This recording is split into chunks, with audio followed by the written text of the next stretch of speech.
All right. Do you remember specifically a moment working with a young Garnett Silk? Yes, man. I remember when him just come from country, I want long sleeve. We used to say, what's your old man shirt you have on? And you know the pants with the seam, when it press it, stand up at attention. Yeah. And I look on this youth and him not have no locks. Just skinny and just little. Yeah. It's like how you see him little in that picture. Just little so. And him sort of staying at the studio and just quiet like a mouse. But when him going at the vice booth and him open his mouth, you say, holy.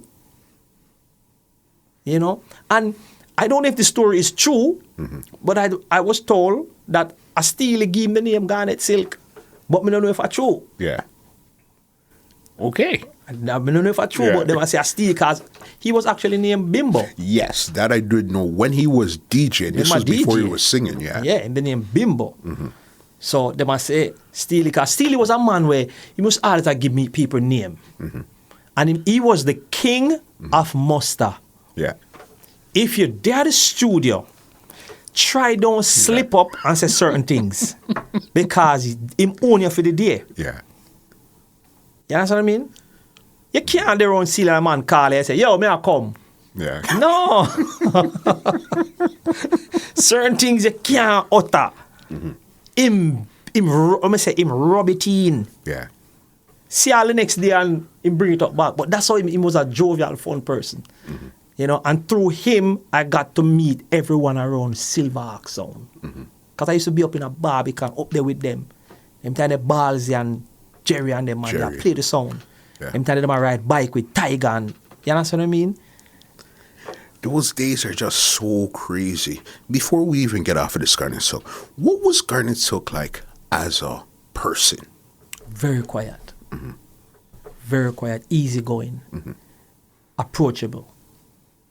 You know, if you see him at the studio, anybody can approach him and say, well, go on, Bridget. And him just say, yes, Bridget, and talk to you.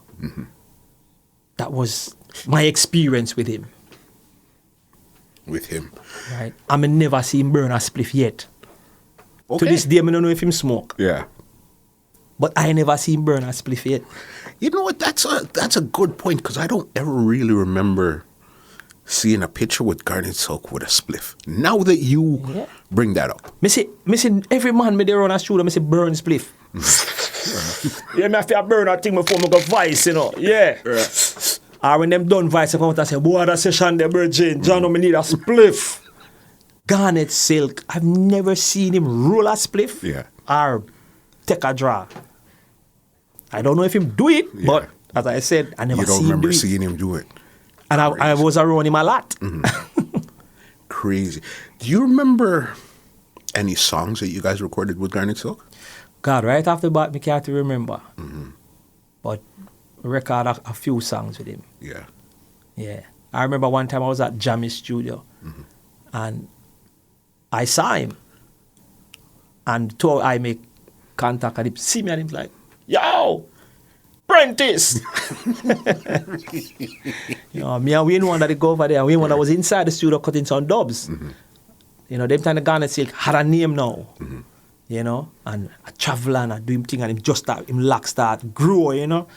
And him, yo, Prentice, come here, man. And he was with, you know, some big name folks. Yeah. But him recognize me from the Steely and him never shunned me or act like him too big for me. Because we just have this mutual thing then around Steely and Clevie, you know.